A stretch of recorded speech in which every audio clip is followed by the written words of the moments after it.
السلام عليكم ورحمة الله وبركاته. وعشان تنامني إتي وليكو يوقف راس الرسوبات وأنني فيديو هنا كيستي إسيف إفس وعشان تنامني بولتي إجارته جرو يوقف راس الرسوب أبه بولتين إساتي ديجمتو هنگا فلستور بولتين إساتي ديجموهن أولتو يو أمان تنوفر الرسوبات أنتو كفا ifannoo fi aarii akka malee gootanii sababa baate tan boodas mormii hamtuu fittu tan yeroo aare waliin haasa'uu hin dandeenye hattaa wayis gaafachuu hin dandeenye. Namni tokkomas yoo atiin waa gaafate aaru tun wanni ibsituu irra hedduu namni yoo akkanatti ka aaru tahe maaliif haasa'uu irraa hin dhiifne jedha namni garuu dubbiin akkasii miti. Namni kun dubbitu isa aarsa osoo hin taane nama itti dubbatu kana hin feene dubbima afaan nama saniirraa baatu. Jibbatun wanni mul'isu namni kun akka qophii hin ta'in daqiiquma takkas si waliin haasa'uu fedhii akka hin qabne wanni beekuu qabdu nama kana wanni isa kana akkanatti aarsa akka jiru beekuu qabda manni waa malee hin aaru akkuma jedhan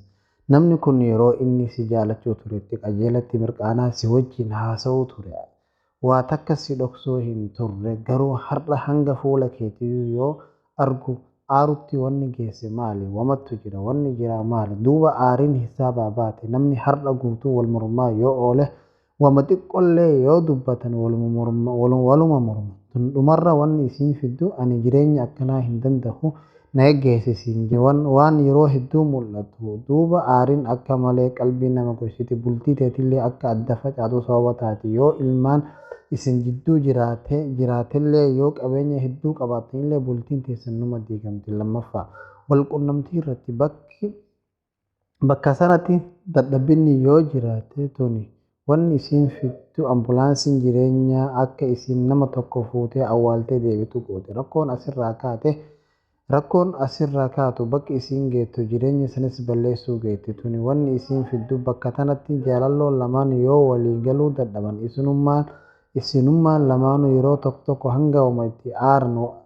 aartan wallaaltanitti isin geessiti maaliif bakki sun waan hin tahiniif dhiiras tahe shamaras tahe yoo bakka tanatti gammachuun hin jiraatin yoo bakki sun isaaf hin tahin jaartii qabdutti gammachuun yoo hin gammachuu hin qabaatin wanni biraa jiraachuutu malakka atiin akka itti hin gammanne wanni si godhu. Walqunnamtii irratti rakkoon yoo jiraatte atis tahii isis tahii akka walirraa feetan yoo walirraa dhabdan rakkoon biraa falaa ni qabdi. Garuu rakkoon bakka tanaa akka malee ulfaatti ni jabaatti hanga bultiin teessan asitti raawwattu isin godhu sadaffaa.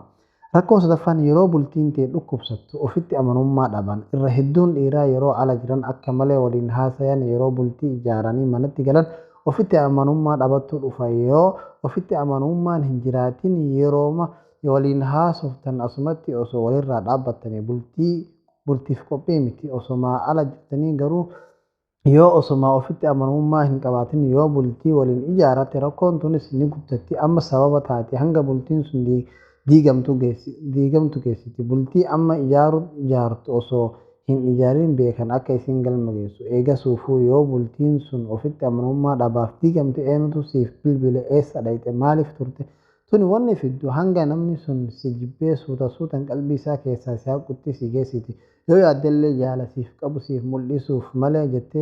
jettellee yoo yaadde ofitti amanamummaa dhabuun tun jaala hin mul'istu ofitti amanamummaa dhabuun gosa gabrummaa irraa takka ati bultii ijaarrattee bultii ofii keessa jiru ofitti amanamummaa dhabuu wanni fide hin jirtu yoo waan adii atiin ijaan gartu taate malee atiin gurra keetiin dhageettu yoo taate malee dhiirti garii yoo makiinaa kee ol seenee shittoo fuuldura tee jirtu fuutee itti afuufte wanni guddoon inni ofirratti sodaatu jaartii isaa ta mana jettu shittoo tana eessaa dibatte jetteeni gaafii itti kaafte.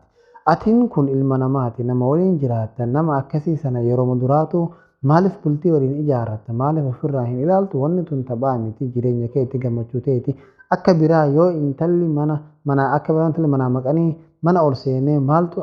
akkanadha maaltu sirraa urgaa. Ofitti amanamummaa dhabuutu itti jira jechuun wanni isiin fidduu shamarras yoo taate dhukkuba kana kan qabaattu yoo taate sababa ta'uu dandeetta diigamuu bultii teetiif akka har'a manni kee itti siif bareedu kana yoo jaalatte dhukkuba ofitti amanamummaa dhabuu kana ofirraa eegi.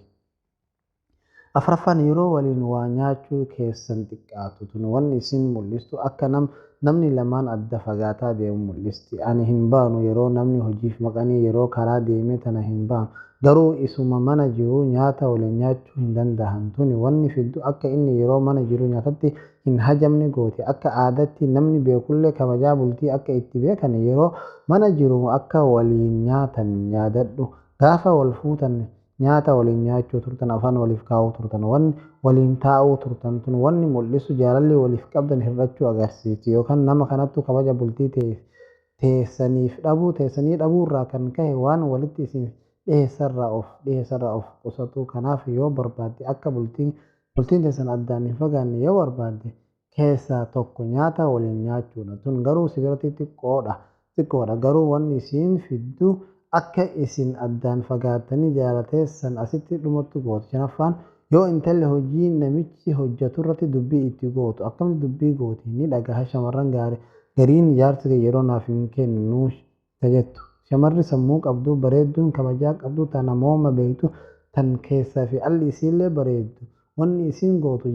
jaarsa isii abadan hojii isaarratti inuma dubbiin hin tuyne. Shamarri aqlii qabdu tan jaarsi isii jaalatu akkasii sana yoo dhageette. Shamarran gungumaa ooltu har'a guutuu inuma gungumti waan of seetu akka waan inni ija isii kuulutti yoo dalagaa irraa bahe gara biraa goruu hin danda'u jettu.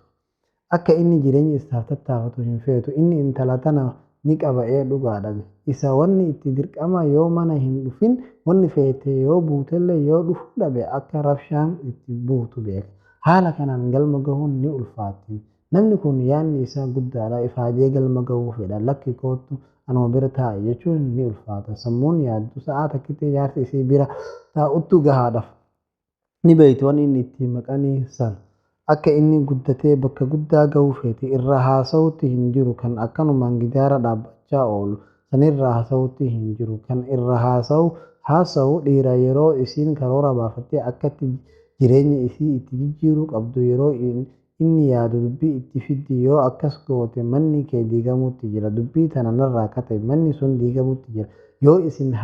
isiin harka irraa kaasuuf dhabde karoora isaa ta dhimmi guddinni isaa keessa jiru harkaa nyaachuu baatte wanni biraa haa haasoftu garuu karoora guddinna isaa inuma itti hin bu'in yoo akkas goote manni kee nagaa argate yoo dhiisuu baatte namni sun karoora isaa filatee achis dhiisee si biraa deema.